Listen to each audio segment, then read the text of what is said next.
Right, we'll go on to Five Nights at Freddy's 2 next. November 2014. If you didn't make this game, I wouldn't be here now, basically. Honestly, it's the truth.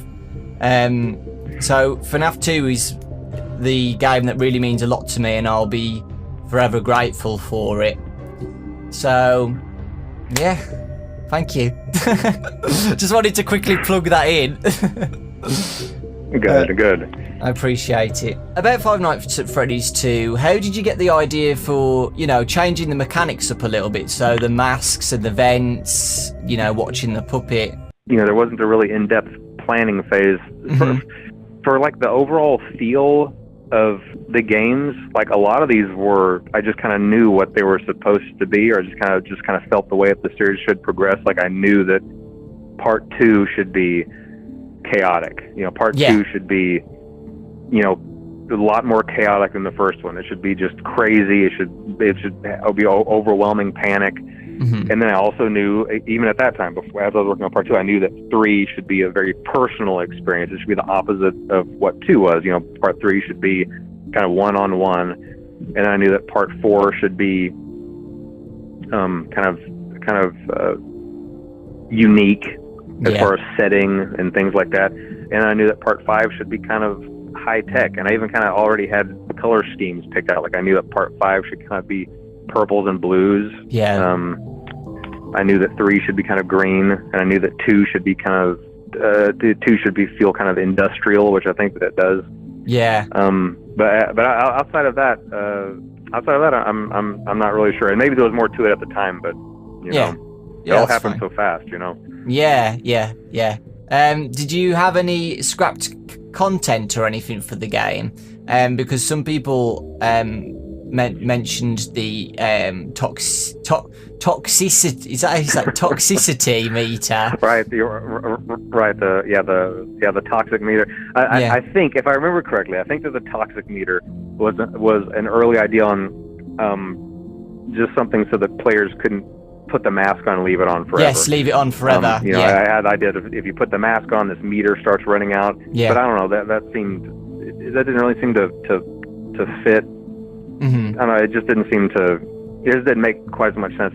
And so then the way that I solved it was, you know, obviously having the need to go on wind the music box every once in a while, and the fact that, you know, Foxy was immune to the mask. You know, so I came up with other ways that felt a little more natural than just putting on the mask and seeing a meter deplete. It's like, oh, okay, I can only wear this for 5 seconds. It seemed a little too artificial. And it works perfectly anyway, so I don't think it was needed anyway because of what you've just said.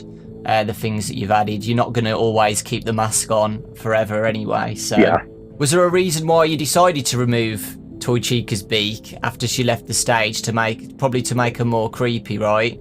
You know, once again, I'm not entirely sure what my mindset was on that. I think it was just kind of a way to distinguish her stage presence Chica from now I'm a monster coming to get you. You know, like if she's entered attack mode or something. You know.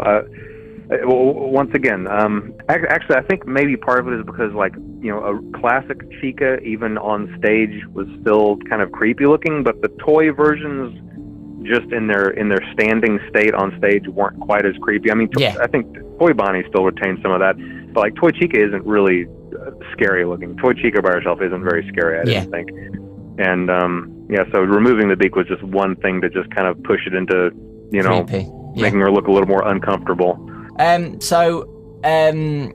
did you come up with the mini games? Because this was the first game to ever have mini games. Was this to, you know, show the lore not on paper, if that makes sense? So, you know, instead of just giving like this and this and this, oh blah blah blah blah blah blah, the killer killed 5 kids, yada yada yada.